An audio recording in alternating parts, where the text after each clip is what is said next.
Assalamualaikum warahmatullahi wabarakatuh. Selanjutnya, mari kita memulai dari materi pertama, yaitu pengantar pengadaan barang jasa pemerintah.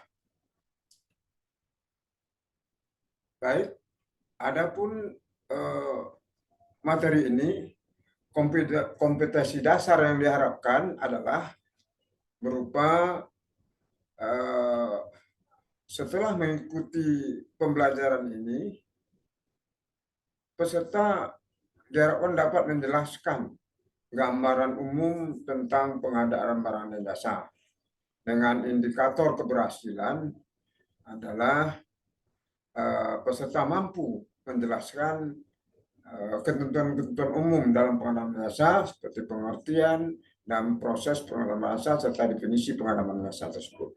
Kemudian tujuan PBJ beserta indikator lainnya dari 1 sampai 12 sebagaimana yang kita lihat pada slide yang ada di depan Bapak dan Ibu. Selanjutnya mari kita coba menjelaskan materi-materi tersebut yang dibagi di dalam 3 materi umum. Ya, kami sengaja menyusun slide ini runut sesuai dengan modul yang sudah diberikan kepada Bapak Ibu Saudara agar lebih mudah dimengerti. Baik, kita lihat ketentuan umum apa-apa saja yang harus diketahui sebagai pengantar pada pengadaan barang dan jasa ini. Pertama adalah pengertian dan ruang lingkup daripada pengadaan barang jasa itu sendiri. Ya, pengadaan barang jasa adalah kegiatan pengadaan barang jasa oleh kementerian, lembaga, ataupun perangkat daerah yang dibiayai oleh APBN maupun APBD. Nah, yang prosesnya dimulai sejak identifikasi kebutuhan, ya, sampai dengan akhirnya selesai dan serah terima hasil pekerjaan tersebut. Dapat kita lihat bahwasanya instansi-instansi yang pengguna itu ya ada di tingkat kementerian, lembaga, ada juga di tingkat perangkat daerah. Sementara anggaran yang digunakan APBD dan APBN, ya, termasuk pinjaman dalam negeri dan atau hibah dalam negeri yang diterima oleh pemerintah atau Pemda, termasuk juga pinjam luar negeri atau hibah luar negeri lainnya. Baik, selanjutnya bagaimana proses pengadaan barang dan jasa itu? Proses pengadaan dan jasa bisa melalui 2 cara, yaitu pertama melalui penyedia, ya. Yang kedua adalah melalui swakelola. Baik, kita coba lihat bagaimana proses pengadaan dan jasa melalui penyedia. Sebagaimana tadi yang sudah kita jelaskan, kita mulai dari identifikasi. Identifikasi itu adalah masuk bagian pada perencanaan. Nah, setelah kita rencanakan, yang terdiri daripada kegiatan identifikasi, ya, kemudian menentukan jenis pengadaan, cara pengadaan kita, kemudian juga kita rencanakan penyusunan speknya, kemudian juga penyusunan anggaran, ya, kemudian waktunya kita rencanakan, serta kita rencanakan juga kapan kita mulai umumkan pengadaan ini. Kemudian kita adakan persiapan pengadaan, ya, persiapan pengadaan. Sebagaimana yang kita katakan tadi, pengadaan ada 2, ada melalui penyedia dan ada melalui swakelola. Yang ini adalah melalui penyedia.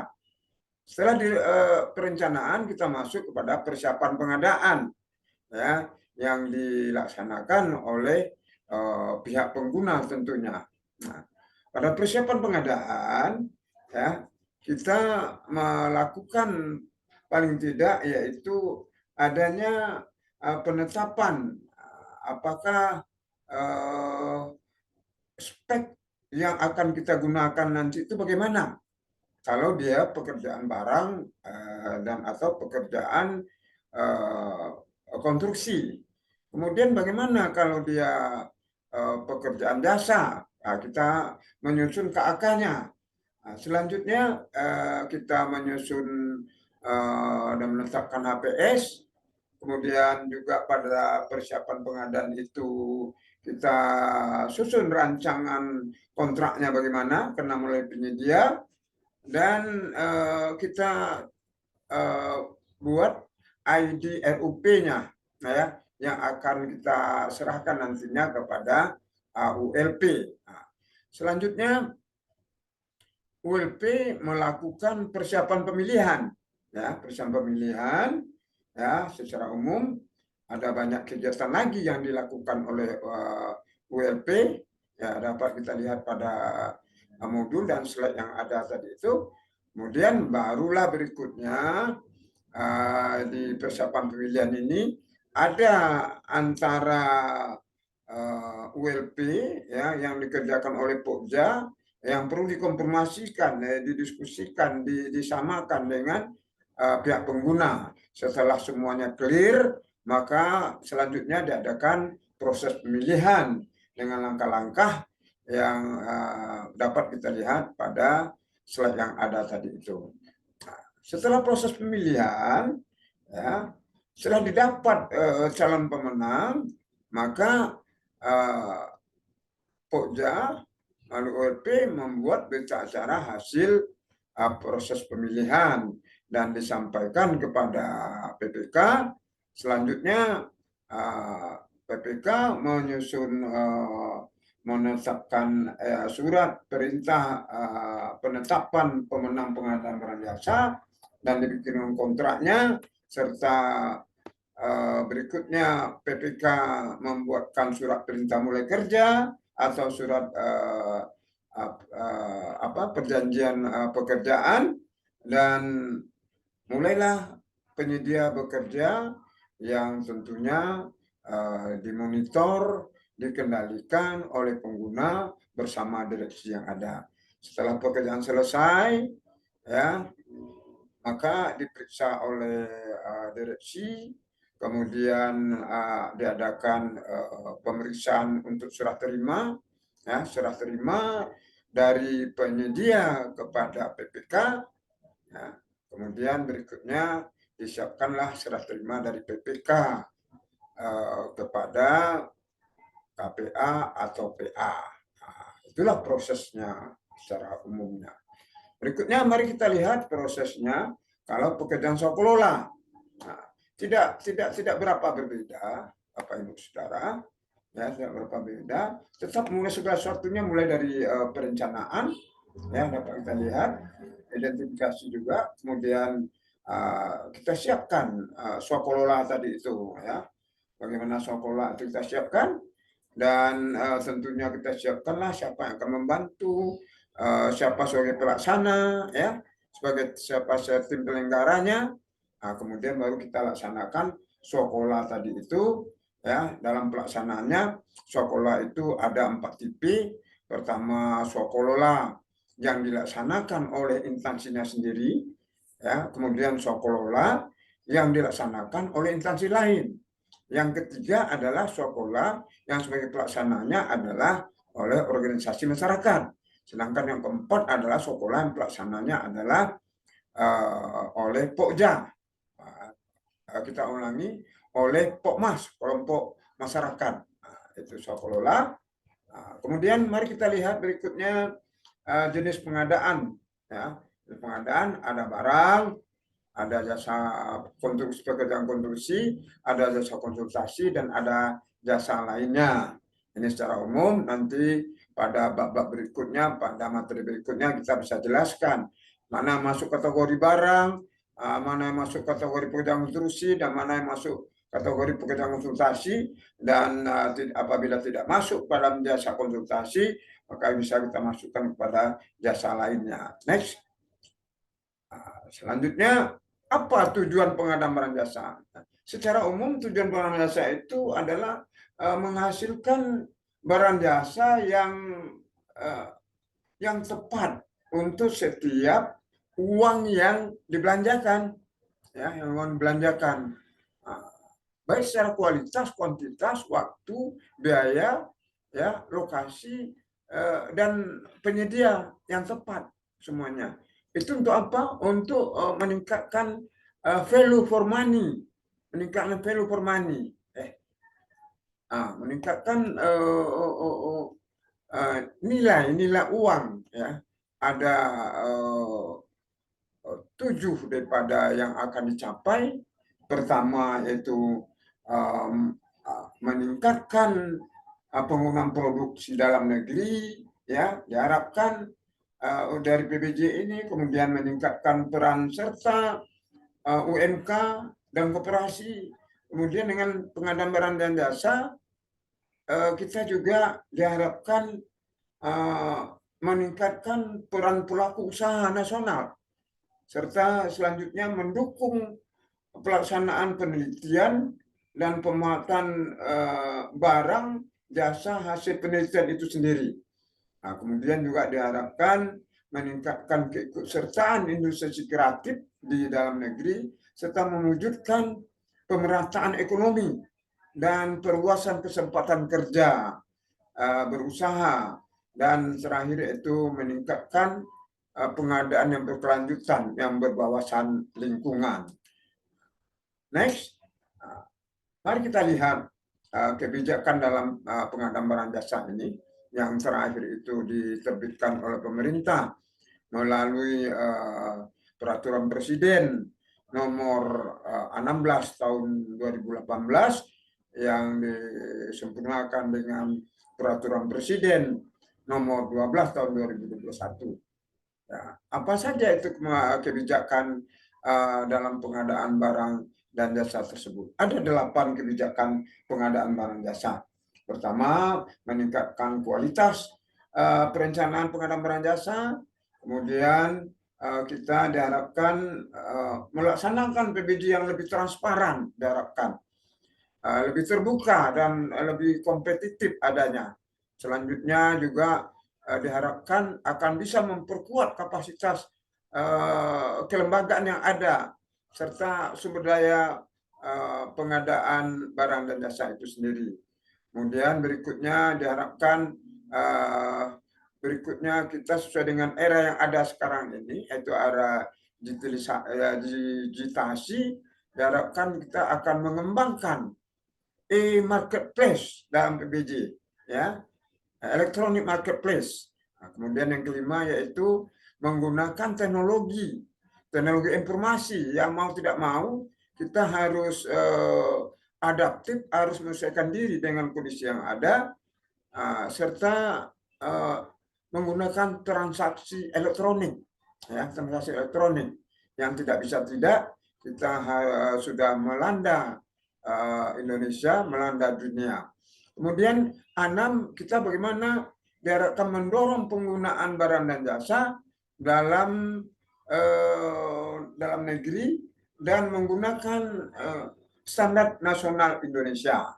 Kemudian yang ketujuh, memberikan kesempatan kepada UMKM, serta yang kedelapan adalah mendorong pelaksanaan penelitian dan industri kreatif. Dan yang terakhir adalah kebijakan pengadaan barang jasa ini, yaitu dengan melaksanakan pengadaan yang berkelanjutan. Next. Bagaimana pengadaan barang jasa itu kita laksanakan? Pengadaan barang jasa itu kita laksanakan dengan menggunakan 7 prinsip. Ya, ini yang menjadi dasar pada pengadaan jasa itu. Ya, sama dengan pekerjaan-pekerjaan yang lainnya, ya, paling tidak ada 7, ya, prinsip dasar pada pengadaan barang jasa itu. Apa itu? Efisien, efektif, transparan, terbuka, bersaing, adil, dan akuntabel. Ya, diharapkan dari prinsip ini, ya, aturan-aturan yang ada di-create sedemikian rupa sehingga harus memenuhi daripada 8 prinsip daripada pengadaan barang jasa itu sendiri.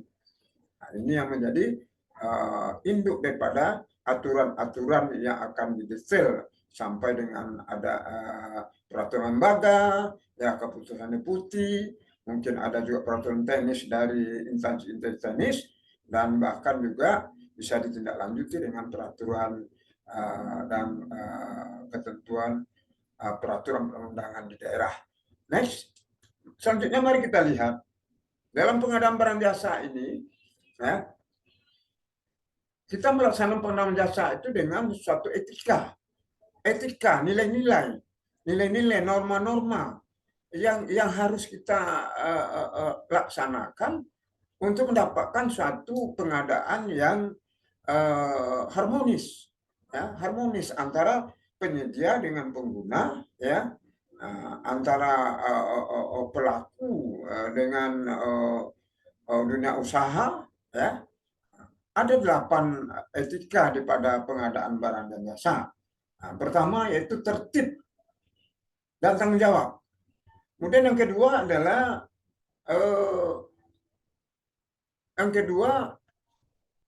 itu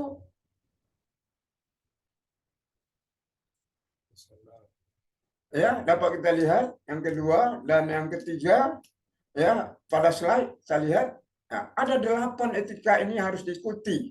Nah, nanti pada tahapan penjelasan kita bisa berkomunikasi, bisa coba orang jelaskan satu demi satu etika daripada pengadaan itu sendiri. Next. Selanjutnya, bagaimana peran usaha kecil dalam pengadaan barang jasa yang disusun berdasarkan Perpres yang terbaru tadi itu, ya. Nah, jadi usaha kecil itu ada dari usaha mikro, dan ada usaha kecil, ya. Nah, ini diharapkan dengan PBJ yang baru sekarang ketentuan yang ada itu peran usaha kecil ini semakin meningkat. Next, mari kita lihat bagaimana pengadaan yang diharapkan dengan peraturan yang terbaru berikutnya sekarang ini, yaitu kebijakan dalam memberikan kesempatan kepada UMKK, ya, yaitu kepada unit mikro kecil, ya. Ada beberapa kebijakan, yaitu pertama dengan penyusunan spesifikasi teknis, ya. PPK pejabat komitmen wajib menggunakan produk UMKK namanya sekarang, dan hasil produksi dalam negeri, ya. Kementerian Lembaga Perangkat Daerah wajib mengalokasikan, ya, paling sedikit 40% dari nilai anggaran belanja, ya, barang dan jasa dari kementerian, lembaga atau perangkat daerah tersebut, ya. Ini untuk mengakomodir produk usaha mikro kecil.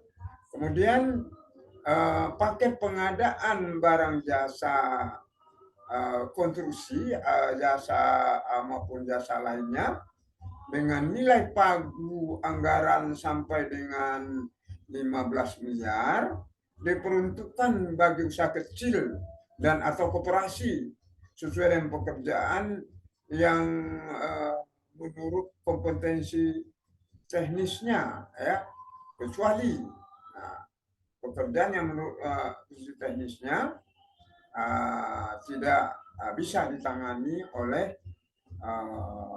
pengusaha kecil dan koperasi tadi itu. Kemudian kementerian yang kebijakan berikutnya itu kementerian yang menyelenggarakan urusan pemerintahan di bidang koperasi dan usaha kecil dan pemerintah daerah, ya, itu diminta memperluas peran serta usaha kecil dan koperasi dengan mencantumkan, ya, barang-barang jasa produksi usaha kecil dan koperasi dalam katalog elektronik. Jadi nantinya kita dalam pengadaan barang dan jasa melalui elektronik, ada katalog elektronik. Jadi produk-produk kecil tadi juga dimintakan, dicantumkan di sana untuk masuk juga marketplace yang ada. Kemudian berikutnya penyedia usaha non kecil atau koperasi yang melaksanakan pekerjaan, melakukan kerjasama atau usaha dengan usaha kecil dan atau koperasi dalam bentuk kemitraan, subkontraktor, ya, atau bentuk kerjasama lainnya. Jika ada usaha kecil atau koperasi yang memiliki kemampuan di bidang yang bersangkutan. Artinya, ya, kita harus mengusahakan sedemikian rupa koperasi yang atau usaha kecil itu kita libatkan, itu yang utama. Ini yang diharapkan dalam pengadaan barang dan jasa. Next. Kemudian produk dalam negeri apa saja itu diharapkan? Untuk produk dalam negeri diharapkan menggunakan produk dalam negeri, ya, dengan catatan apabila produk dalam negeri yang memiliki TKDN, tingkat kandungan dalam negerinya ditambah dengan nilai BMP-nya paling sedikit adalah 40%, ya, ditambah dengan bobot manfaat daripada perusahaan, ya. Nah, ini kita menggunakan produk dalam negeri apabila memenuhi persyaratan ini. Next. Cuma selanjutnya kita lihat bagaimana itu pengadaan berkelanjutan. Pengadaan berkelanjutan yaitu pengadaan yang dengan memperhatikan aspek ekonomi, ya, memperhatikan aspek sosial serta aspek lingkungan. Ya. Jadi bukan hanya pengadaan ansih untuk secara normatif dengan ketentuan-ketentuan hanya pencapaian daripada output, tetapi menyangkut paling tidak 3 aspek: aspek ekonomi, aspek sosial, dan aspek lingkungan hidup. Next. Dan berikutnya, mari kita lihat garis-garis besar dalam pengadaan barang jasa pemerintah secara elektronik. Dalam PBJ secara elektronik itu ada istilahnya katakan SPSE. Apa itu SPSE? Yaitu penyelenggaraan pengadaan jasa dilakukan secara elektronik, ya, menggunakan sistem informasi yang terdiri atas sistem pengadaan secara elektronik atau SPSE dan sistem pendukung dalam pelaksanaan SPSE tadi itu. Jadi penyelenggaraan pengadaan barang jasa itu, ya, dilaksanakan secara elektronik dengan satu sistem, ya. Kemudian ada yang dinamakan LPSE. Apa itu LPSE? Ya. PBJ secara elektronik dengan memanfaatkan marketplace serta meliputi katalog elektronik, ya, ada toko daring dan ada pemilihan penyedia. Nah, jadi LPSE itu, ya, melayani, ya, layanan pengadaan secara elektronik, ya. Nah, dengan apa dia? Ya, dengan memanfaatkan e-marketplace melalui katalog elektronik, melalui toko daring, dan melalui pemilihan penyedia nantinya. Semua dengan layanan pengadaan secara elektronik. Next. Kemudian mari kita lihat ruang lingkup daripada SPSE itu sendiri, Bapak Ibu. Ruang lingkup SPSE itu ada 7. Ya, SPSE itu sistem. Jadi yang bagaimana proses pengadaan yang kita sampaikan di atas tadi itu, mulai dari identifikasi, mulai dari perencanaan, sama halnya, cuman dibantu dengan menggunakan sistem elektronik. Nah, apa saja itu? Mulai daripada perencanaan pengadaan, kemudian dalamnya persiapan pengadaan, kemudian pemilihan penyedia, ya, kemudian pelaksanaan kontrak, ada sistemnya, ya, sudah ada sistemnya semua. Kemudian serah terima juga sudah ada sistemnya. Kemudian pengelolaan penyedia, jadi penyedia itu juga dikelola, ya, sehingga penyedia itu semua terdaftar dan bisa jejak digitalnya ada semua. Bisa kita lihat untuk beberapa tahun sebelumnya dan kita prediksikan ke depan.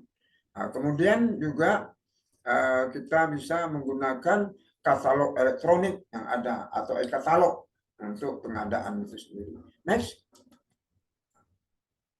Bagaimana itu katalog elektronik? Nah, katalog elektronik bisa ada 3 jenis katalog elektronik. Ada katalog elektronik secara nasional, kemudian ada katalog elektronik sektoral ya di kementerian lembaga, ada katalog elektronik lokal ya pemerintah daerah. Ya. Katalog elektronik ini sudah ada di daftar. Ya. Berarti sudah diadakan pelelangan untuk harga-harga itu di tingkat nasional, ya sehingga harga-harga dalam katalog itu adalah harga-harga yang sudah bisa kita gunakan untuk ada transaksi ataupun kita ambil sebagai referensi dan pengadaan yang masih bisa ditindaklanjuti dengan melalui melalui negosiasi ya sedemikian rupa sehingga dapat sama-sama diyakinkan menguntungkan semua pihak. Kemudian ada katalog elektronik sektoral dari kementerian lembaga, kemudian lokal pemerintah daerah yang juga kita lihat dan tadi hal tersebut di atas. Ya, baik, next. Kemudian layanan apa lagi di layanan daripada elektronik itu? Ada toko daring, mungkin toko daring Bapak Ibu sudah menjalani ya dalam kehidupan sehari-hari kita ini, apalagi Bapak Ibu yang dari generasi milenial. Kalau kami dari generasi kolonial ini mungkin hanya ikut-ikut saja atau minta tolong kepada anak-anak begitu. Ya, silakan. Mari kita lanjutkan. Please, next. Kemudian pemilihan penyedia. Bagaimana pemilihan penyedia yang ditangani oleh sistem elektronik tadi itu, SPSE itu, sama aja. Ya. Jadi pemilihan penyedia itu tetap dilakukan, ya, dilakukan dengan tahapan ada pemilihan secara pengadaan langsung, ada penunjukan langsung, ya, ada tender cepat, dan ada seleksi secara elektronik. Nah, ya, jadi semuanya itu sekarang sudah dilakukan secara elektronik, ya, melalui SPSE, melalui ULP yang berada di dalam UKPBJ, ya. Jadi ada 5 tadi itu, baik barang maupun jasa, sementara yang seleksi secara elektronik itu adalah untuk jasa. Next. Mari kita lihat berikutnya layanan tadi itu, layanan SPSE itu apa saja? Ya, bagaimana fungsi layanan pengadaan secara elektronik? Nah, yang paling kurang meliputi ya pengolahan sistem informasi PBJ dan infrastruktur. Jadi sekarang sudah ada ya data-data daripada penyedia-penyedia sebelumnya, ya sudah ada apa namanya itu latar belakang sebelumnya ya, yang teridentifikasi, ya data-data daripada perusahaan-perusahaan sesuai dengan penggolongannya masing-masing. Kemudian juga bisa layanan elektronik itu meliputi pelaksanaan registrasi dan verifikasi pengguna seluruh sistem informasi PBJ. Nah, jadi pada waktu ada PBJ, kita ada ujuk-ujuk semua mencari data di sana, tapi kita bisa telusuri. Ya. Kemudian apalagi layanan bisa berikan, yaitu pengembangan sistem informasi yang dibutuhkan oleh pemangku kepentingan. Jadi pemangku kepentingan yang membutuhkan pengembangan informasi, kita bisa create dari sana. Ya, bisa dapat banyak dari sana. Nah, inilah era sekarang ini, yaitu era digitasi, era IT. Next. Lanjutnya, itulah secara umum ketentuan-ketentuan tentang pengadaan barang dan jasa. Selanjutnya mari kita lihat submateri kedua yang ada pada materi pertama ini, yaitu tentang kelembagaan sumber daya manusia dan pelaku pengadaan itu sendiri. Next. Apa itu kelembagaan dalam pengadaan jasa? Sebagaimana tadi yang pernah kami singgung, dan adanya ya UKPBJ, ya, unit kerja pengadaan barang dan jasa, ya, yang ada pada kementerian, lembaga maupun daerah, ya, itu membentuk UKPBJ atau unit kerja UKPBJ, ya, berbentuk suatu jabatan struktural, ya, jabatan struktural. Kalau kita di pemerintah provinsi, ya, dalam hal ini adalah pemerintah provinsi Sumatera Barat, maka UKPBJ itu berada di sekretariat pemerintah daerah dengan eselon noring selaku kepala biro, ya, eselon 2B. Apa tugasnya? Yaitu menyalurkan dukungan terhadap pengadaan barang jasa, ya, tugasnya. Untuk itu dalam melaksanakan fungsinya UKPBJ itu melakukan pengelolaan pengadaan jasa itu sendiri, kemudian pengelolaan layanan pengadaan secara elektronik atau LPSE tadi itu. Kemudian ketiga itu pembinaan sumber daya manusia, ya, pembinaan sumber daya manusia dan kelembagaan pengadaan barang dan jasa. Ya. Nah, ini peran yang sangat strategis sekali, ya, dari UKPBJ itu. Kenapa? Karena semua anggaran kita, semua dana kitanya itu adalah mengikuti melalui pengadaan barang dan jasa. Cuman ada yang sekolah, ada yang melalui penyedia, Bapak Ibu Saudara. Nah, praktis hanya tinggal anggaran untuk gaji dan tunjangan yang belum melalui penyedia, belum melalui pengadaan, maksud kami. Lanjut. Kemudian pelaksanaan pendampingan, konsultasi, dan atau bimbingan teknis. Nah, jadi di UKPBJ ini berkumpullah ahli-ahli pengelola pengadaan barang jasa yang diharapkan, ya, bisa dari tenaga yang organik yang ada bergabung di bawah instansi itu sendiri, bisa juga dengan dibantu oleh tenaga-tenaga dari luar instansi itu tersebut sesuai dengan peraturan perundang yang berlaku, ya. Jadi melalui UKPBJ, ya, akan dapat melakukan pendampingan, konsultasi, dan atau bimbingan teknis. Jadi Bapak Ibu Saudara yang ada di UPD, tidak ada permasalahan pemarangan jasa yang akan mentok, ya, karena ketidaktahuan, karena kebelumtahuan daripada UPD tentang permasalahan dihadapinya. Kenapa? Karena ada lembaga yang akan mendampingi, yang akan sempat berkonsultasi, dan sempat bisa meminta bimbingan teknis, yang tidak juga berdiri sendiri, tapi di bawah pembinaan LKPP, ya, yang segala sesuatunya LKPP welcome untuk melayaninya dengan banyak tenaga-tenaga expert yang ada, banyak-banyak para advisor, ya, tenaga pendamping kontrak, tenaga mediator, ya, dan berbagai jenis bantuan lainnya untuk melancarkan pengadaan barang jasa ini. Kemudian berikutnya pelaksanaan tugas lainnya yang diberikan oleh kepala daerah tentunya pada UKPBJ di provinsi. Next.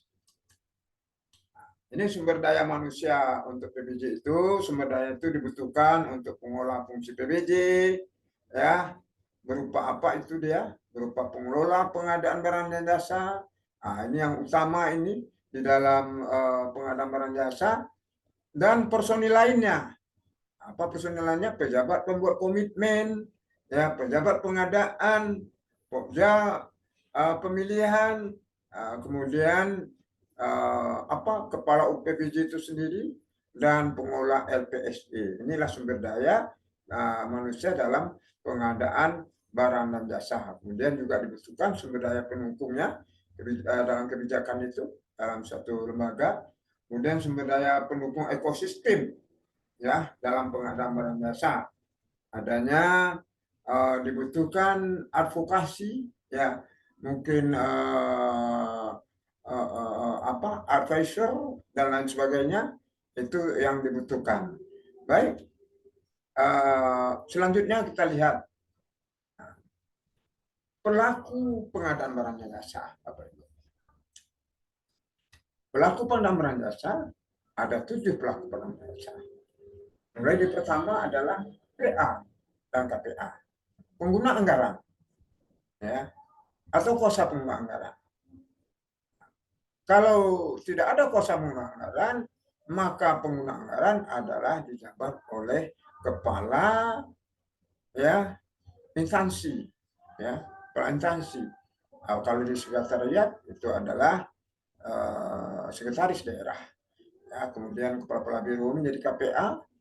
Ya, kemudian untuk APBD tidak harus ada PPK.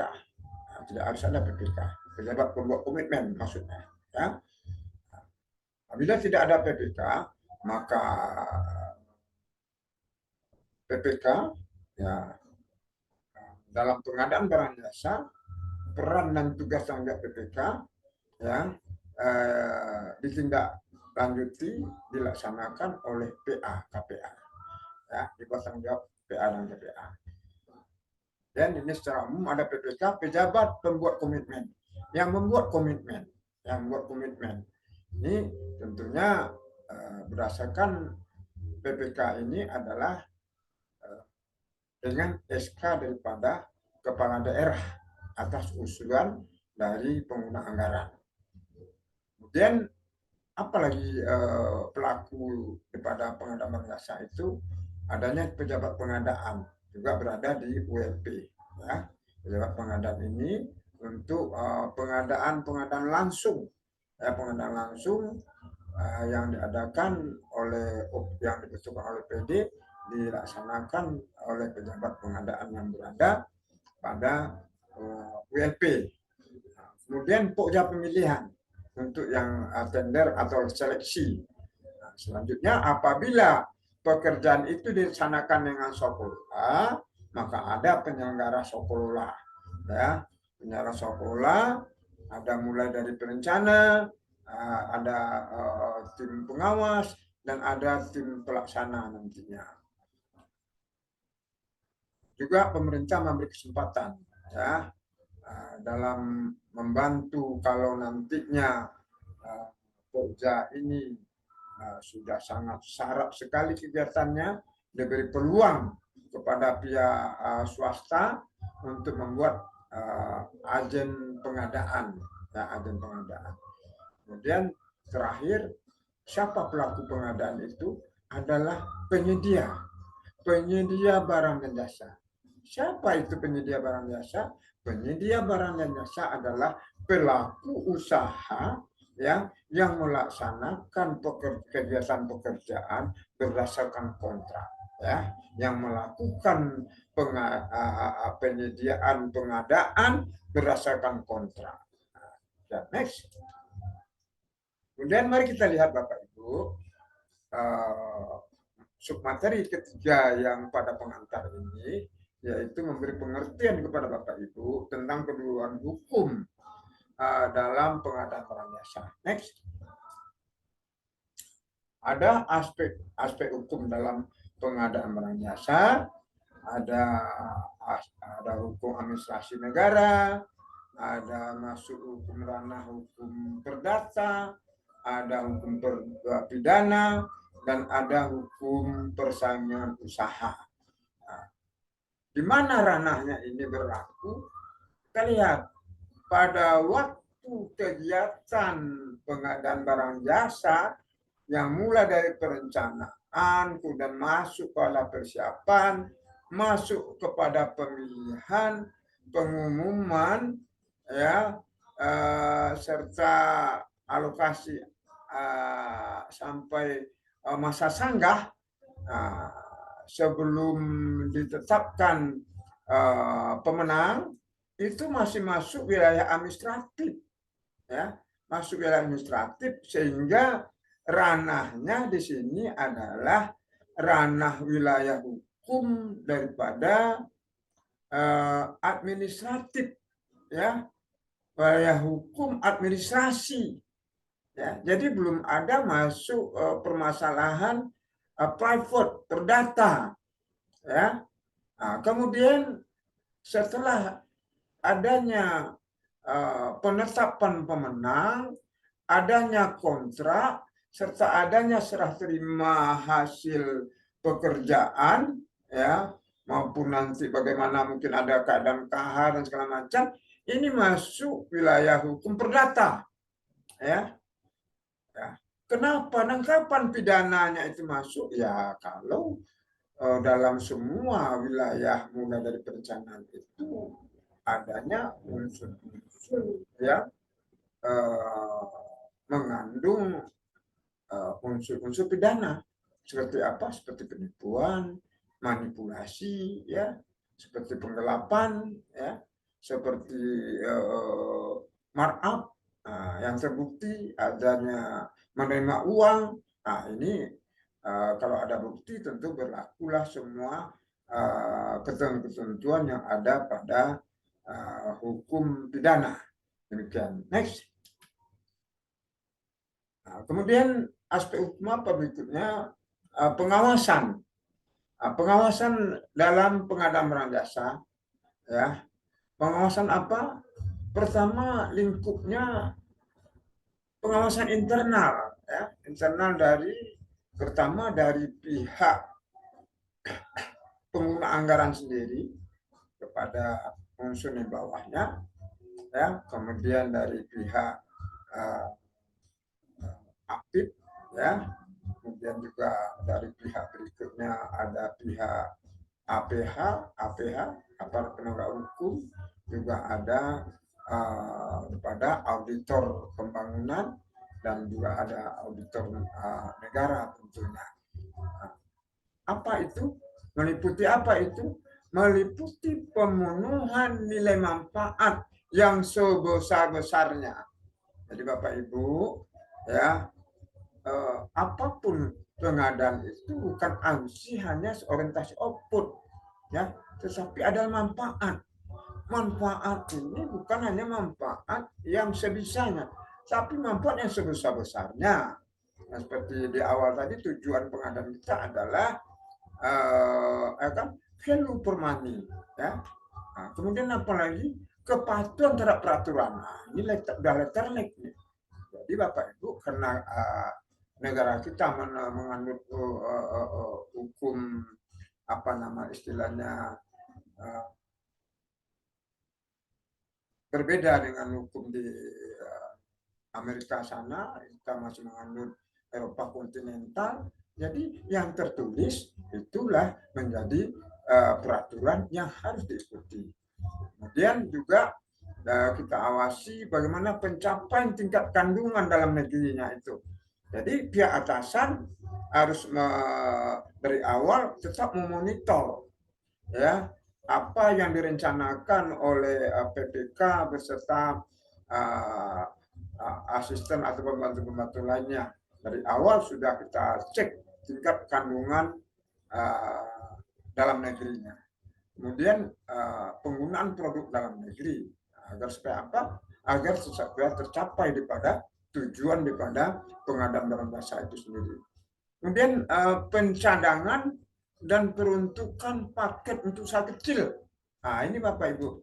Jadi kalau bisa untuk usaha kecil, jangan dikumpulkan menjadi tender yang akan memudahkan kita saja, ya. Karena pengadaan bukan hanya dari tidak ada menjadi ada terus bisa dipakai, tidak, tapi juga diharapkan ada prosesnya yang menyangkut berbagai pihak yang mungkin akan terlibat. Untuk itu diusahakan utamakan usaha kecil. Kemudian juga orientasinya adalah pengadaan berkelanjutan, artinya berwawasan terhadap lingkungan, ya. Tidak ada satu pembangunan yang dibangun yang akan merusak lingkungan, yang dibangun akan merusak sosial, ekonomi, dan masyarakat. Ya, jadi pembangunan itu, pembangunan berkelanjutan mengandung paling tidak 3 aspek, memperhatikan aspek ekonomi, memperhatikan aspek sosial, dan memperhatikan aspek lingkungan. Melalui apa? Melalui audit, melalui review, melalui pemantauan, evaluasi, dan juga sekarang ada namanya whistleblowing, ya, whistleblowing system. Nah, ini sekarang pengawasan masyarakat, ya, apalagi melalui IT, setiap saat bisa dilakukan. Nah, jadi istilahnya zaman now masih bermain dalam pengadaan barang dan jasa, ini adalah pekerjaan yang sia-sia, ya. Dan kalau itu pun dilakukan, hanya merupakan menunggu bom waktu untuk satu saat atau tergantung nasibnya, hal ini akan dengan sangat mudah akan muncul, begitu.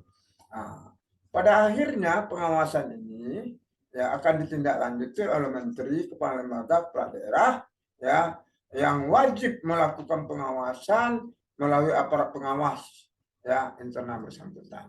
Jadi pengawasan internal, ya, sekarang ini dari awal kita sudah bisa meminta, ya, APIP itu untuk dari awal bersama-sama melakukan pengawasan sehingga bisa dieliminir apa namanya kekeliruan-kekeliruan atau penyimpangan-penyimpangan, sehingga tidak pada di akhirnya kita mengetahui yang akan sulit untuk merubah atau memperbaiki pencapaian tujuan daripada pengadaan itu sendiri.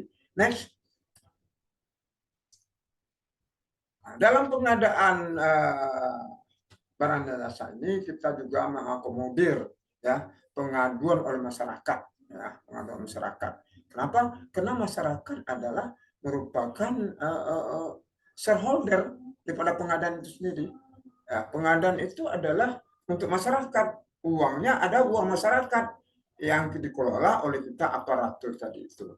Nah, jadi pengadu masyarakat adalah, ya, informasi, ya, pemberitahuan yang disampaikan oleh masyarakat, ya, baik perseorangan dan atau kelompok pelaku usaha yang berisi keluhan dan atau ketidakpuasan, ya, terkait dengan proses pengadaan barang jasa, tentunya disertai bukti yang faktual, ya, kredibel dan otentik. Nah, jadi Bapak Ibu Saudara, hati-hati, ya, hati-hati. Semua bukti sekarang ini sudah dengan IT, ya. Nah, IT itu sendiri sekarang ini sudah banyak juga bisa diolah. Jadi itu adalah peluang pengaduan masyarakat ini adalah menjadi penyeimbang untuk mengingatkan, ya, para kita pelaku pengadaan untuk jauh lebih hati-hati, ya. Pengaduan yang dapat disampaikan oleh pelaku usaha serta peserta pemilihan dan penyedia atau masyarakat lainnya, ya. Juga ada yang bisa disampaikan oleh pelaku usaha, peserta pemilihan serta penyedia atau masyarakat lainnya. Berupa apa itu? Apabila menemukan adanya indikasi penyimpangan prosedur dalam pemilihan penyedia, tentu kembali dengan bukti-bukti, ya. Menemukan indikasi KKN, ya, dalam pelaksanaan PBJ, juga bisa apabila menemukan pelanggaran persaingan yang sehat, ya, pada proses pemilihan penyedia.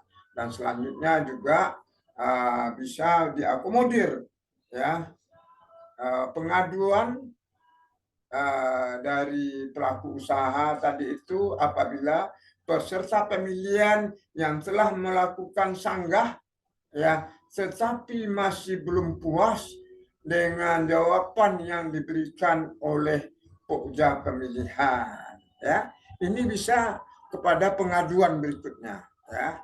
Jadi ketidakpuasan itu tetap diakomodir, ya, dilayani dalam berupa pengaduan berikutnya. Next, apa sanksi-sanksi dalam pengadaan jasa tersebut, ya?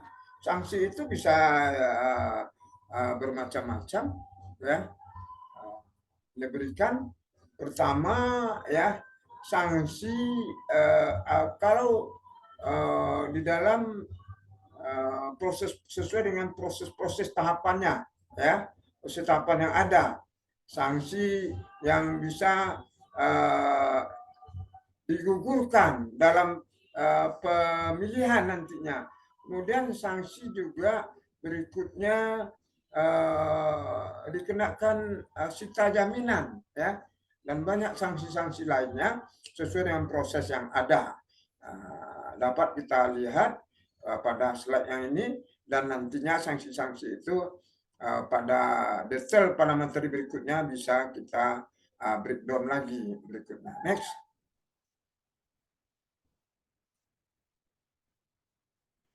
Kemudian bagaimana apabila terjadi sengketa dalam kontrak, ya, sengketa dalam kontrak. Apa itu sengketa dalam kontrak?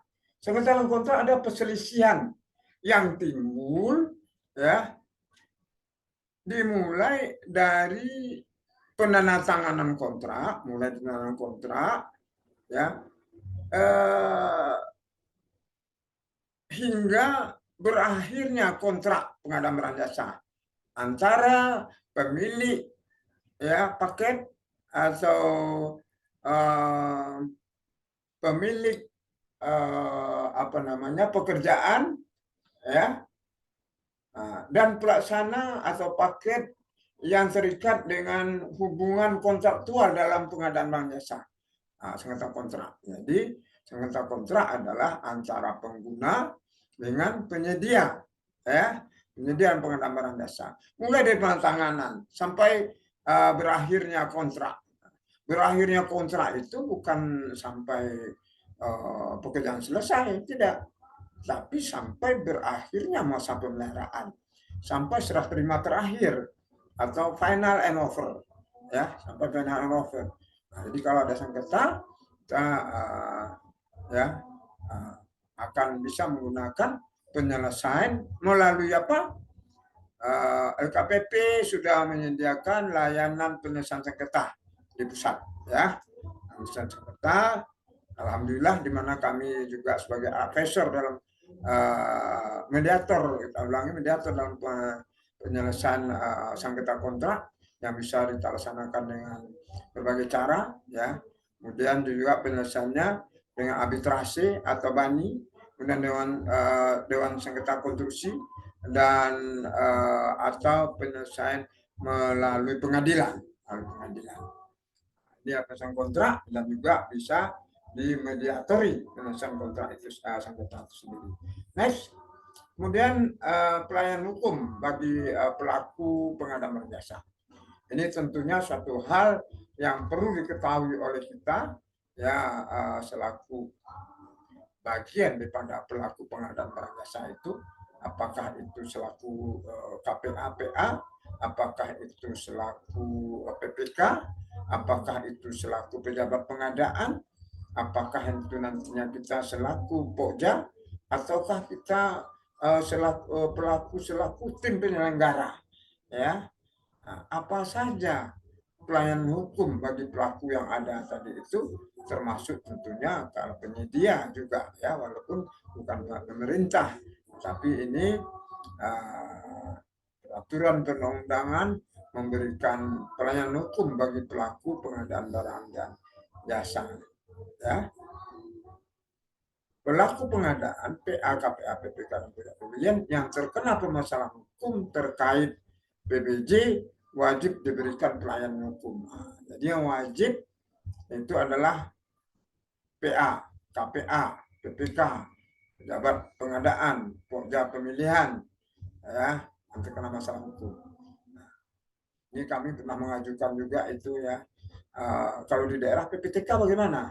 Ya, itulah makanya PPTK ditengok dia berlaku selaku apa.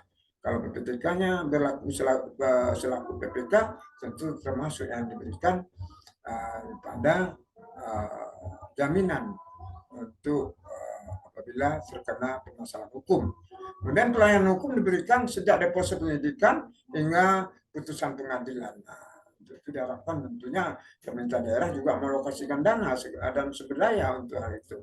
Kemudian yang ketiga, penyedia, ormas, pokmas, penyelenggara formula, dan pelaku usaha sebagai agen pengadaan manca tidak termasuk dalam daftar pelaku pengadaan yang mendapatkan hukum. Nah, ini jadi yang mendapatkan pelayanan itu hanya yang sebagai pelaku yang berasal dari aparatur sipil negara, ya, baik itu PA, sebagaimana pada poin 1 di atas. Next. Demikian Bapak Ibu, sekedar pengantar pada pengadaan barang jasa ini. Mudah-mudahan bermanfaat sebagai pembuka wawasan untuk kita masuk kepada 5 materi berikutnya yang akan kita lanjutkan pada pertemuan-pertemuan berikutnya. Demikian, mohon maaf, burung balam, burung cendrawasih. Wassalam, terima kasih. Wassalamualaikum warahmatullahi wabarakatuh.